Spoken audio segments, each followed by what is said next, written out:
Merci beaucoup. Donc, comme à l'accoutumée, nous venons de tenir nos sessions pour le vote de notre budget. Nous avions un projet de budget qui vient d'être voté à l'unanimité par les conseillers. Ce budget se décompose comme suit. Le total du budget, c'est 459 663 809 francs. Dans ce budget, nous avons le fonctionnement qui occupe 312 640 608 francs.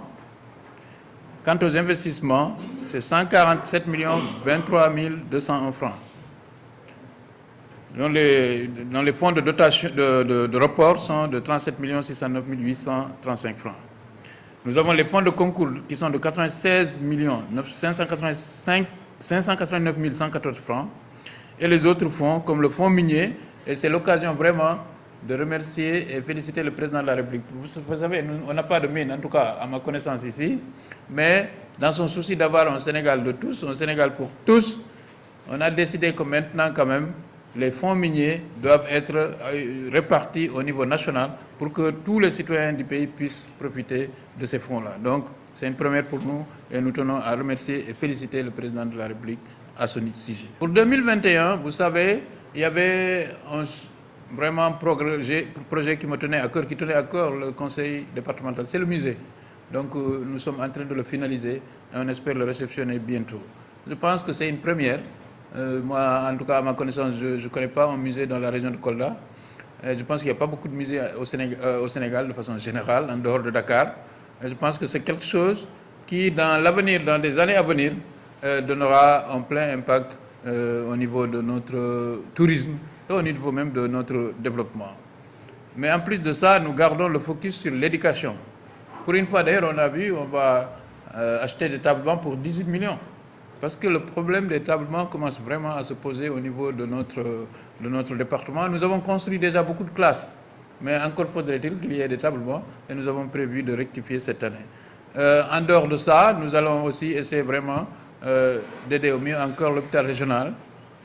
Nous allons essayer de garder le cap en espérant que la pandémie, cette année quand même, on va pouvoir la juguler rapidement pour reprendre les activités sportives, les activités religieuses et donc les activités culturelles. Tout ça, en tout cas, est prévu dans notre budget pour l'année 2021. Pour ce qui concerne le pont de Hillel, je dois à la vérité de dire que c'est un Coldois, M. Mbalo, qui est à la Géroute, qui nous avait saisi en disant qu'il pense qu'on peut essayer de voir comment faire en sorte que ce projet qui n'est pas au ministère des Infrastructures revienne aux infrastructures. Moi, j'ai écrit un courrier à mon collègue à l'époque, et qui avait répondu qu'en fait, c'est-à-dire que le pont de Hillel n'était pas, en tout cas, budgétisé au ministère des Infrastructures, que c'était au ministère de l'Urbanisme. Je pense qu'à l'époque, peut-être que c'est ce ministère qui devait gérer ça. J'ai écrit à mon collègue de l'Urbanisme, et ce qu'on a trouvé comme solution, c'est que l'Urbanisme redonne ce projet-là aux infrastructures qui permettront à Agérit de finir le chantier. Et d'après ce que m'a dit mon collègue, M. Mansour Faye, en principe, toutes les conditions sont réunies pour qu'il puisse redémarrer ce projet et essayer de le terminer dans les meilleurs délais.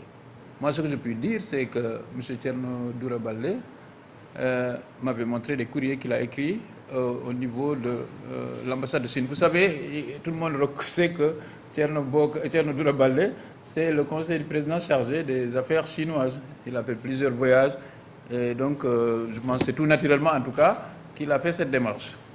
Lorsqu'il a amené le matériel, il a dit que, comme il est conseiller départemental, président de commission, il voudrait remettre cela au conseil départemental, ce qu'il a fait. Et nous, vous savez, le conseil départemental, c'est les 15 communes du département.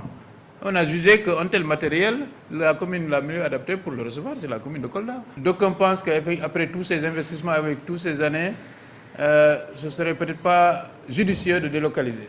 Mais moi, je suis de ceux qui pensent qu'il faudra le délocaliser. Vous savez, on a eu un hivernage très pluvieux cette année. Rien ne dit qu'on ne va pas avoir ce genre d'hivernage pendant des années et des années. Compte tenu vraiment de l'emplacement de cet hôpital, qui crée beaucoup de difficultés. Le mur a été beau réfectionné, il tombe. Les carreaux sont en train de se soulever parce que la nappe les pousse. Je pense que c'est un hôpital qui n'a pas été bien pensé, en tout cas sa localisation. Donc je pense que, en tout cas, je plaiderai pour qu'on essaie de le délocaliser. Mais ça, c'est un travail de longue haleine. On va voir comment les autorités pourraient l'appréhender et le ministre en charge de la Santé donnera bien sûr son point de vue par rapport à cette question. Le conseil départemental n'a pas les moyens, avec un budget de 459 millions, de se faire, en tout cas, le protecteur de la forêt coldoise.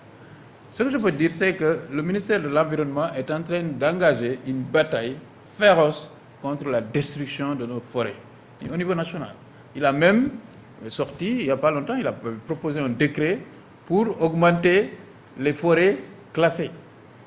Je pense aussi que c'est un problème qui est pris en charge même par la plus haute autorité du pays qui a instruit l'armée nationale de participer à la protection de nos forêts. Le conseil départemental, ce qu'on peut faire, c'est qu'on accompagne les services des eaux et forêts au niveau départemental dans le cadre de la mise en place des pare-feux, tout ce qui est en tout cas papier administratif, nous le faisons sans problème et nous accompagnons. Mais je dis encore que la protection de la nature, d'abord, la protection de notre forêt, c'est du ressort d'abord de tous. Et il faut vraiment, effectivement, sensibiliser nos populations. Parce que il faut que les gens comprennent que le nord du Sénégal avait les mêmes forêts-là, peut-être il y a moins de 100 ans. Et que si on y prend garde, ce qu'on a ici, on pourrait se retrouver avec le même paysage que la région le département de Podor. Et donc, nous ne souhaitons pas que ça arrive, c'est dangereux pour le Sénégal. Et tout le monde doit être conscient de ça. Et j'encourage d'ailleurs les médias, surtout les radios communautaires, d'insister pour que l'autodestruction que nous sommes en train de faire, parce que nous voyons tous que ce sont des enfants de notre région qui participent à ce pillage, que cela puisse s'arrêter. Un conseil départemental, loin de nous d'ignorer cette question, mais je dis encore une fois qu'on n'a pas les moyens d'une prise en charge vraiment globale de cette question.